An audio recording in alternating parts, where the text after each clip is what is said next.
जय श्री कृष्ण।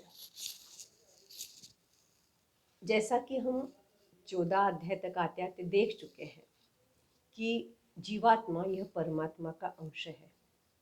हमने क्षेत्र में भी जाना, हमने गुणातीत की भी बात की है, हमने अनेक लक्षण भी देखे हैं और इसका सबका जब विचार करते रहे तो एक बात बहुत अच्छे से समझ में भी आ रही थी कि यह जो मनुष्य है, यह शरीर से जो कुछ बंधा है उसके कारण अनेक बंधनों में पड़ता है और इस शरीर से जो जुड़ा है वह इन त्रिगुणों के कारण, 3 गुणों के कारण ही सब कुछ हुआ भी है।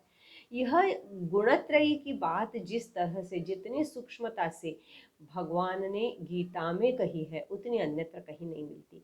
भगवान ने इन त्रिगुणों के बारे में जो जानकारी दी, तीन गुण कैसे हैं, क्या करते हैं, कैसा प्रभाव होता है और इनसे हम कैसे निकल सकते हैं, इसकी समग्र चर्चा की। और भगवान ने स्वयं बताया कि यदि अच्छी रूप से अभ्यास किया जाए तो आप गुणातीत हो सकते, इन त्रिगुणों के परे निकल सकते हैं, इनके बंधन से निकल सकते हैं। और यह करने के लिए भगवान ने बहुत अच्छे से बताया था कि क्या होता है, नहीं तो कि जो त्रिगुणातीत में अटके हैं उसमें से ऊर्ध्वं गच्छन्ति सत्वस्था और मध्य तिष्ठन्ति राजसः और अधो गच्छन्ति तामसः। मतलब ऊपर की ओर, परम तत्व की ओर कौन जाता है? तो जो सत्वगुण की ओर जाता है। तो इस तरह से जब भगवान स्वयं बता रहे हैं तो एक बात और थी कि जो हम इसमें आबद्ध हो जाते शरीर से जुड़कर इन सभी समस्त गुणों में, तो उसके परे कैसे जा सकते हैं? तो भगवान ने एक बार पहले भी बताया है और फिर त्रिगुणातीत होने के वक्त भी बताया है कि अनन्य भक्ति, और वो भी कैसी? अव्यभिचारिणी भक्ति जो है वह एक प्रमुख साधन हो सकता है। अव्यभिचारिणी मतलब जिसमें दोष नहीं, दोष रहित। कौन सा दोष? मैं, मेरा, मेरे लिए, इस बुद्धि से जब वह होता है तो फिर वह भक्ति अनन्य और अव्यभिचारिणी नहीं हो सकती। उसके भी परे जाके सिर्फ और सिर्फ परम तत्व की, उस परमात्मा की लगन लगी हुई भक्ति हो तो फिर इस त्रिगुणातीत होकर और हम आगे जा सकते, ऐसा भगवान ने उस अध्याय में भी बताया था। पर यह भक्ति का साधन किया कैसे जाए? यह अनन्यता से अव्यभिचारिणी भक्ति का साधन करने के लिए जो भी बीच में समस्याएं उनसे हम निकल कर भी जाए, त्रिगुणातीत होने का हम सत्गुण की ओर भी बढ़ जाएं, तो भी एक प्रमुख बात जो है कि उस भगवत स्वरूप को जानना। और इस अध्याय में भगवान यही बताना चाह रहे हैं कि जब तुम जो बाधा है तुम्हारी उसको दूर यदि करना चाहते हो, अनन्यता से उस भक्ति में लीन होना चाहते हो, तो स्वयं भगवान का जो गूढ़मय जो प्रभाव है उस प्रभाव को जानो। और उस प्रभाव को भगवान बताना चाह रहे हैं कि उसके सबके परे जो पुरुषोत्तम है, आपको आत्मज्ञान होने के बाद भी उसके भी परे जो है वह परम तत्व और वह पुरुषोत्तम, उसको जान लेने के बाद फिर जानना कुछ शेष नहीं रहता है।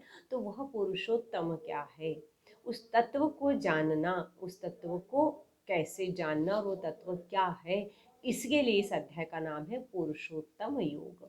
और सबसे महत्वपूर्ण बात जो है कि भगवान ने जब बताया है, इसमें नया क्या है? विभूति भी बता दी थी, विश्वरूप दर्शन भी किया था, ज्ञान योग में बताया था आत्मज्ञान सबसे श्रेष्ठ है। पर यदि मुझ तक आना है तो भक्ति करो, मुझ तक आना है तो निष्काम कर्म करो, मुझ तक आना है तो निरासक्त कर्म करो, यह सब हम देखते आए हैं। अब इसकी क्या आवश्यकता है? तो हमने देखा कि भक्ति सर्वश्रेष्ठ साधन है। भक्ति कैसे होना चाहिए, भक्त के गुणों की भी चर्चा आई। पर उस भक्ति में लीन होने के लिए उस परम तत्व को पूर्ण रूप से समझ के जिस परमात्मा की लगन लगना चाहिए उसको जानना भी जरूरी है। विभूतियां जानी तो हम हर विभूति में परम तत्व को देख रहे हैं पर परम तत्व को नहीं समझ रहे हैं। विश्वरूप दर्शन को तो देखकर दिंग मूढ़ हो गया था अर्जुन, कहने लगा चतुर्भुज और द्विभुज में आ जाओ, क्योंकि वह हमारे सहन करने की क्षमता के परे है, उतनी क्षमता नहीं है अर्जुन की, नहीं है। हमारे तो बहुत दूर की बात है, हम तो चतुर्भुज में भी दर्शन प्राप्त कर ले तो बहुत बड़ी बात है, पर दर्शन होंगे।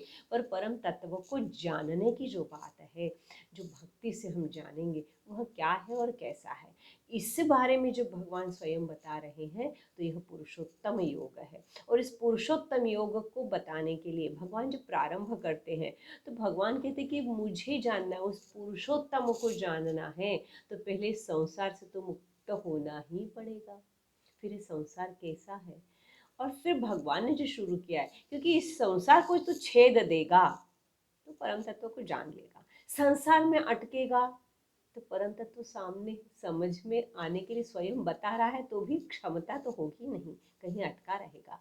तो पहले भगवान यह उस संसार रूपी वृक्ष की बात इसमें करते हैं, और सबको वो श्लोक पता है और जाना भी है आपने, तो अच्छे से अर्थ भी शायद समझा होगा।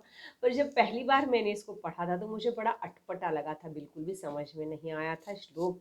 सिर्फ जब पढ़ा या उसका अर्थ पढ़ा, जब थोड़ा गहराई में जाने की बात हुई, उसके बाद थोड़ा थोड़ा समझ में आने लगा। तो वह श्लोक जो हमारा सबका परिचित है, ऊर्ध्वमूल मधशाखम अश्वत्थम प्राहुरव्ययम छंदांसि यस्य पर्णानि यस्तम वेदस वेदविद।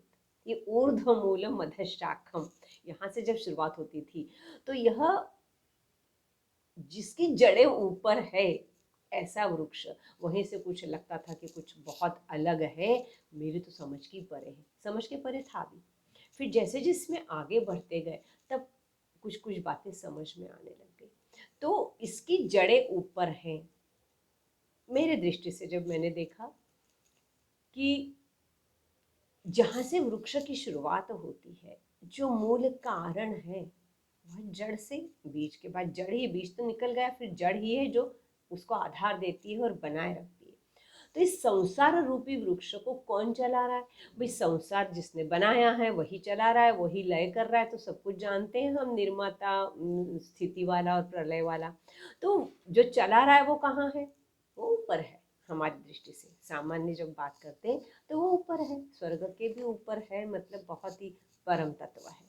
जैसे वो सर्वत्र है, वैसे देखा जाए तो कण कण में है, पर सामान्य बात में वो सबसे ऊपर है, तो इसलिए जड़ ऊपर हो सकती, ऊपर से वृक्ष, ऐसा समझता। फिर थोड़ा और आगे बढ़े तो यह बात समझ में आई कि जब हम लिखना शुरू करते हैं अपनी जिसको कहना चाहिए कुल का वर्णन, वृक्ष सामान्य रूप से लिखते हैं, तो सबसे ऊपर लिखते हैं सबसे पहला मूल पुरुष, दादा परदादा परदादा के परदादा, जितनी पीढ़ियां पता है उस पीढ़ी का स्टार्टिंग पॉइंट मूल पुरुष ऊपर लिखते हैं। फिर उससे नीचे आके उसके कितने कितने बेटे पहले, फिर उससे नीचे आके उसके कितने कितने बेटे, ऐसा करते करते 7वीं पीढ़ी तक पहुंचते हैं।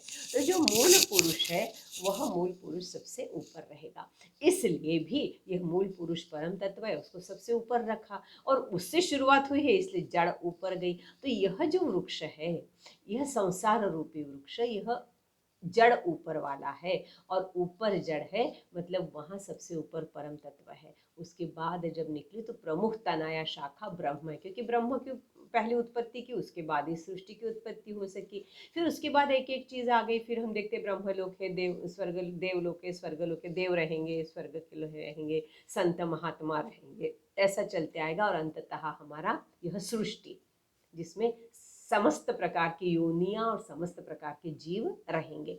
इस तरह से यह वृक्ष उल्टा, ऊर्ध्वमूल ऊपर जिसकी जड़ें हैं, ऊर्ध्वमूल मध्य शाखा, बाकी सब शाखाएं बीच में है।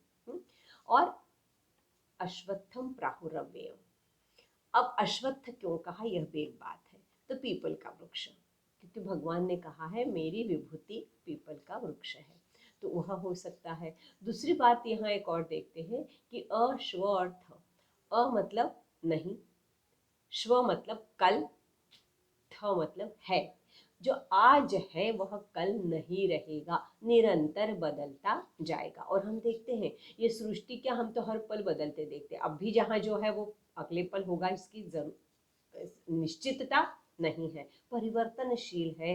और चक्र चलता है, कैसे चलता है ये सृष्टि का चक्र, जैसे जल चक्र चलता है, धूप गिरी, सूरज ने पानी को सूखा, समुद्र से पानी गया, भाप बनी, बादल बने, फिर ठंडा हुआ तो नीचे आया, फिर समुद्र में आया, और ये चक्र अखंड चलने वाला है। वैसे ये जीवन चक्र सृष्टि का अखंड चलने वाला है। तो यह कैसा है, प्राहुरव्ययम, कैसा है, ऊर्ध्वमूल मध्यशाखम अश्वत्थम प्राहुरव्ययम। तो इसकी जो जड़ें और तने हैं अव्ययी है, क्योंकि निरंतर चलने वाला चक्र है। और इसलिए क्या होगा कि यह जब निरंतर लगता है अव्ययी है, दिखता है, पर वैसा तो कैसा है, विनाशी। अकेला परम तत्व अविनाशी है, संसार चक्र चलता रहता है क्योंकि परम तत्व अविनाशी है। तो यह इसलिए इसको अव्यय कहा है। और फिर छंदांसी यस्य पर्णानि यस्तम वेद से वेद। अब क्या हुआ, पर्ण या पत्तियां कैसी है, तो छंद काय के, वेदों के। तो पत्तियां वेदों की हैं, ऐसा कहा गया। अब ये पत्तियां वेदों की है ऐसा जब हम कह रहे हैं, तो मैंने अपनी तरह से इसके लिए ऐसा सोचा कि संसार रूपी वृक्ष निरंतर फलता फूलता रहेगा, तभी तो चलेगी ना सृष्टि। जड़ तो है और जड़ सब कुछ दे भी रही है, पर यदि वह पर्णहीन वृक्ष होगा तो वह फलेगा फूलेगा नहीं। फलने फूलने के लिए पत्तियों से मिलने वाला जीवन तत्व मिलना चाहिए, और तभी वह चलेगा। यह एक मेरा भाव। फिर और क्या बात आती है कि वेद, पत्तियों को उसने वेद कहा। क्यों कहा है, वेद जो है उसी के आधार पर, उन वेदों ने जो सीख दी है, जो शिक्षा दी है, जो कर्म किए, कर्म करने को कहे हैं, कर्म कांड से करो और निष्काम कर्म तक जाओ, और इस तरह से जो कार्य करते रहने हैं हर एक की, जो वर्ण व्यवस्था की बात की, ये सब चीजें वेदों से प्राप्त हुई। और वेद क्या है, अपौरुषेय है। वेदों को साक्षात परमात्मा ने कहा है। तो परमात्मा इन पत्तियों, इन वेदों के माध्यम से इन सब संसार की वृद्धि और रक्षा का कार्य करते हैं। तो वेद जो पत्तियां हैं, तो वह पत्तियां इस वृक्ष को फलने फूलने देती है, और शाखाएं निकलती हैं, और जीव बनते हैं, और योनियों में हर जीव का निर्माण होता है, और चक्र निरंतर चलता है। तो वेदों के आधार पर यदि संसार चलेगा तो जीवन चक्र चलता रहेगा, और नहीं तो फिर प्रलय और महाप्रलय की तो बात होनी ही होती है। तो यह जो पत्तियां हैं वेद, इनको वेद कहने के पीछे इस तरह के कुछ कारण हैं। और जब इनको वेद कहा है तो फिर भगवान आगे कहते हैं इसी श्लोक में कि यह जो बात है, जब मैं कह रहा हूँ कि यह इस तरह से निकलने वाला वृक्ष है, और यह जो वेदों को यह जानने वाला जो है, वह कौन कहलाएगा, वेदविद, ज्ञाता कहलाएगा। तो वेदों के अनुसार फिर जो काम करेगा और इस संसार रूपी वृक्ष को समझ लेगा, और इन पर्णों के माध्यम से जो वेद कह रहे वो बात समझेगा, तो वो वेदविद हो जाएगा, ज्ञाता हो जाएगा, और वेद जानेगा तो आगे बढ़ सकता है। और दूसरे श्लोक में कहते हैं अधश्चोर्ध्वं प्रसृतास्तस्य शाखा गुण प्रवृद्धा विषय प्रवालः अधश्च मूलाननुसंततानि कर्मानुबंधिनी मनुष्य लोके। तो कैसे करता है कि इसके जड़ों को कौन सींच रहा है, तो वह कह रहे हैं कि जो मूल है उनको गुणों से पानी मिलता है, 3 गुणों से, गुण प्रवृद्धा।